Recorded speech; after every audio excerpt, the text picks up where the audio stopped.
I could go through almost everything I've ever written and say, well, that happened to me, that happened to me, I knew them, that happened, that happened, that happened. And for a lot of them, it was like, yeah, that's still happening. But there's probably fewer stories I could point to and say, that did not happen.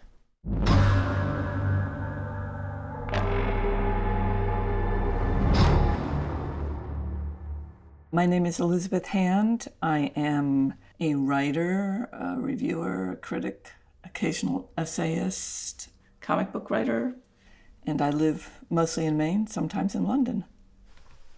This is the Bacchae. She got into the elevator with him, the young woman from down the hall. Around her shoulders hung something soft that brushed his cheek as Gordon moved aside to let her in. A fur cape or pelt or no, something else. The flayed skin of an animal that when she shouldered past him to the corner of the elevator proved to be her Rottweiler, Leopold. He could smell it now, the honeyed stench of uncured flesh, a pink and scarlet veil still clinging to the pelt's ragged fringe of coarse black hair. It had left a crimson streak down the back of her skirt and stippled the legs with pink rosettes. Gordon got off at the next floor and ran all the way down the hall. When he got into his own apartment, he locked and chained the door behind him. For several minutes he stood there panting, squinting out as he saw her turn down the corner and enter her own room.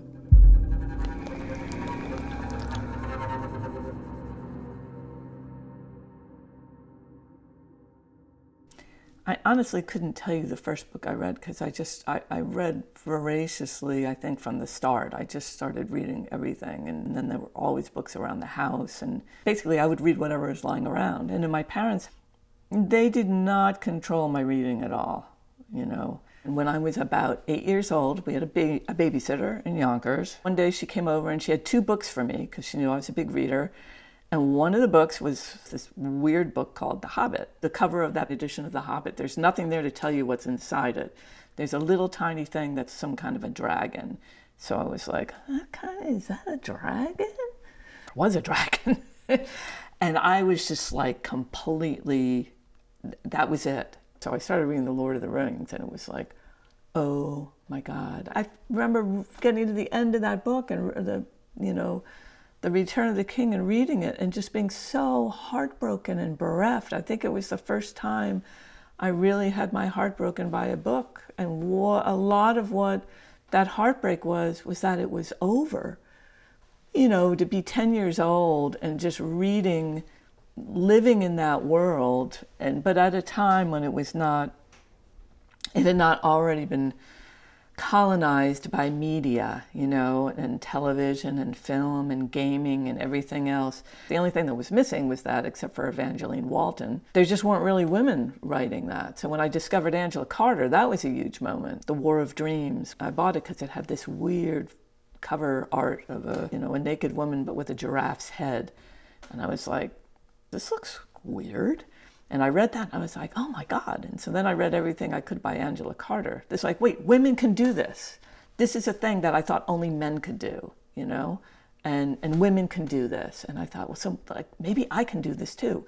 And it doesn't have to be like this other stuff that men do. He woke in the middle of the night. Moonlight flooded the room, so brilliant it showed up the tiny pointed feathers poking through his down comforter. Rubbing his eyes, he peered out at a full moon.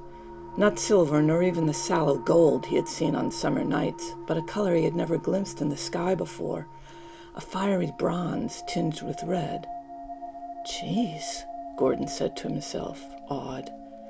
He wondered if this had something to do with the solar shield's tearing, the immense satellite-borne sails of Mylar and Solex that had been set adrift in the atmosphere to protect the cities and farmlands from ultraviolet radiation. But you weren't supposed to be able to see the shields. Certainly Gordon had never noticed any difference in the sky, although his friend Olivia claimed that she could tell they were there. Women were more sensitive to these things than men, she had told him with an accusing look. It would be the same change in the light that made the moon bleed, Gordon decided. And now he had noticed it, even though he wasn't supposed to be sensitive to these things. What did that mean, he wondered. Strange and sometimes awful things happen to men these days. Gordon had heard of some of these on television, but other tales came from friends, male friends. Near escapes recounted in low voices at the gym or club, random acts of violence spurred by innocent offers of help in carrying groceries, the act of holding a door open suddenly seen as threatening. Women friends, even relatives, sisters and daughters, refusing to accompany family on trips to the city. An exodus of wives and children to the suburbs, from the suburbs to the shrinking belts of countryside, ringing the megalopolis. And then, husbands and fathers disappearing during weekend visits with the family in exile.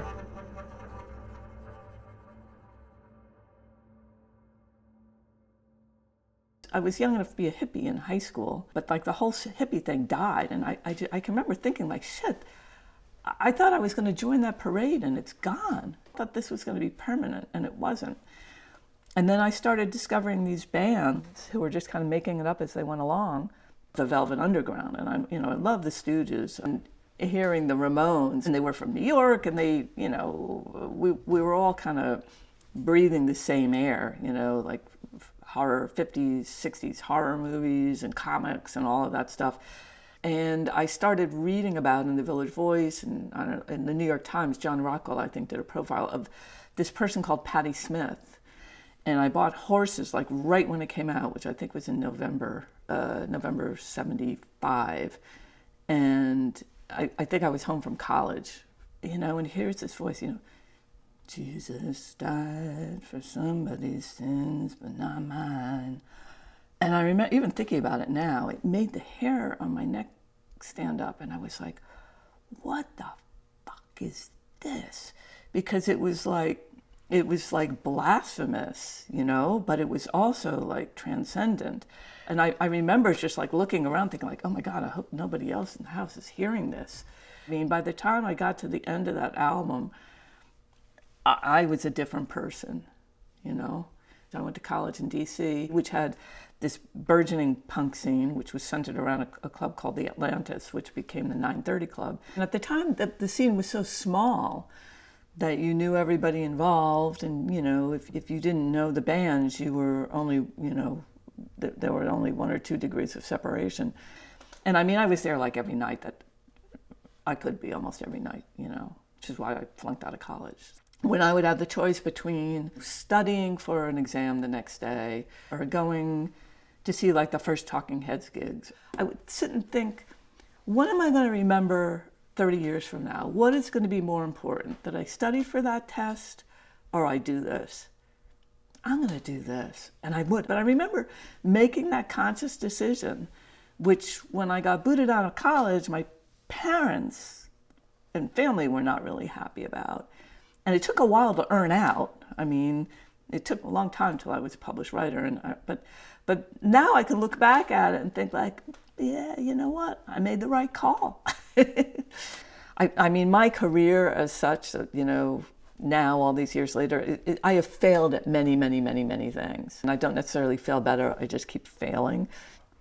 When I was in high school, I wanted to be like Noel Coward. I wanted to be the triple threat. I wanted to write, I wanted to direct, and I wanted to act. And when I went to college, I found out almost immediately how not good I was as an actor. I had a disastrous audition early at university, and I remember looking and seeing all the faces of people, which were like ranging from boredom to intense pity. And I knew, I was like, oh fuck, I'm like totally blowing this. But I somehow had the presence of mind, and I said, and I am also available to do any kind of tech work that anybody wants. And so then everybody took out and wrote down my name. I could see all right, this ship is going down, but I'm gonna grab a piece of wreckage and float to the nearest life raft. He was reading the paper in the kitchen the next morning, a detailed account of a new atrocity.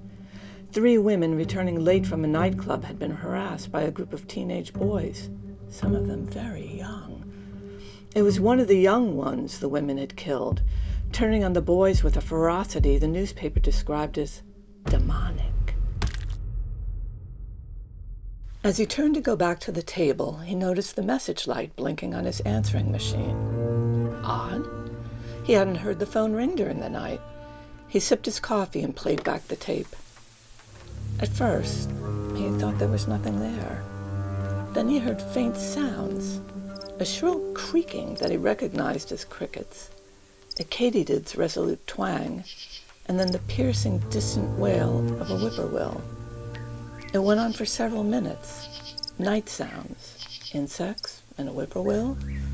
Once a sharp yapping that, faint as it was, Gordon knew was not a dog but a fox. Then abrupt silence as the tape ended. Had Olivia spent the night in the country? No, they had plans for tonight. He puzzled over it for a long while, playing back the gentle pavan of wind and tiny chiming voices, trying to discern something else there. But there was nothing. Nothing but crickets and whippoorwills and a solitary vixen barking at the moon.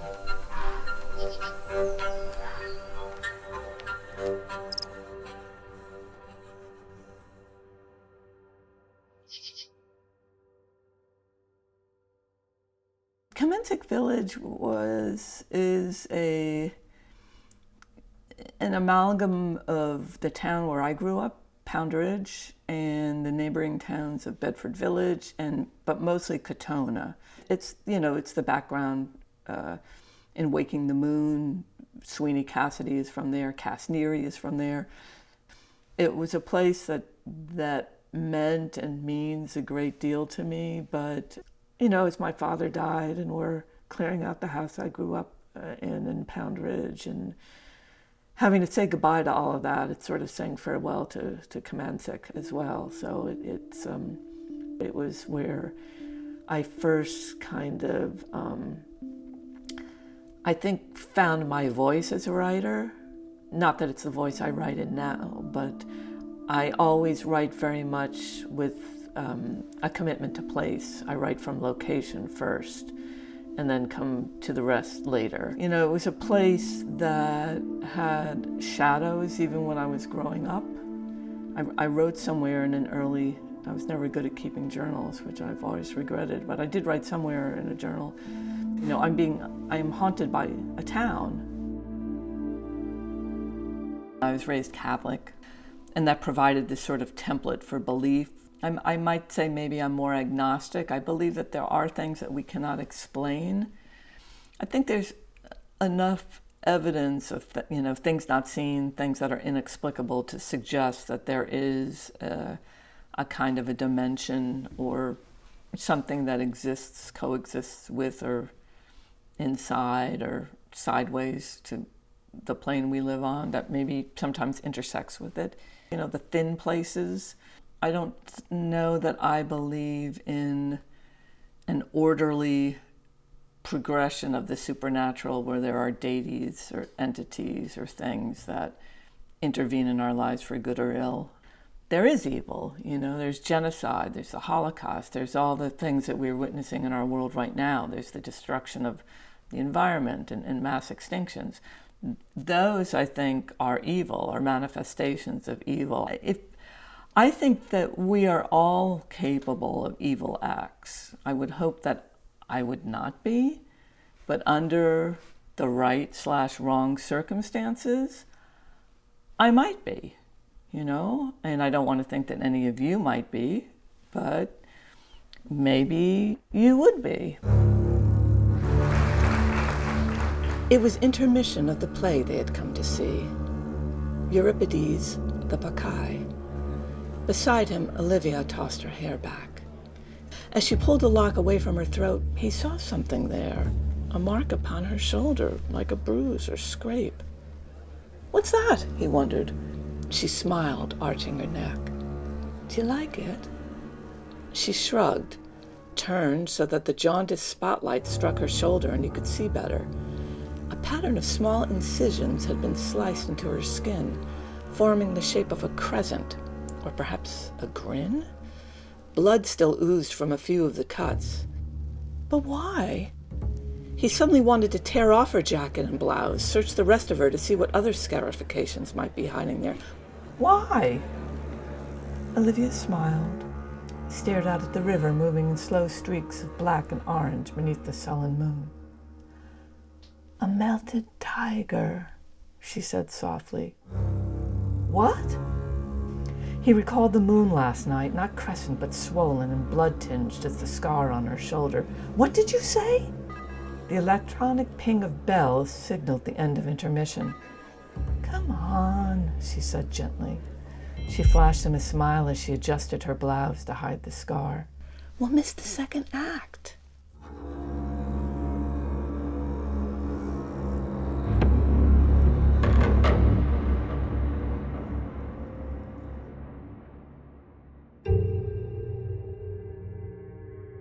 Well, I think the first moment that I really thought, I can do this, my first brush with greatness, was when I was about 10 or 11, and I wrote a book called Siab, the Red Kangaroo. It was not a fantasy, it was about a kangaroo, and I still have it. I've not reread it. It's a very sad ending though, because I basically reached a point in the story where Siab has many kangaroo adventures. But at the end I was like, all right, I'm done. How am I gonna end this? And he's like standing somewhere one day and a gum tree falls on him and kills him. And that was the end of it.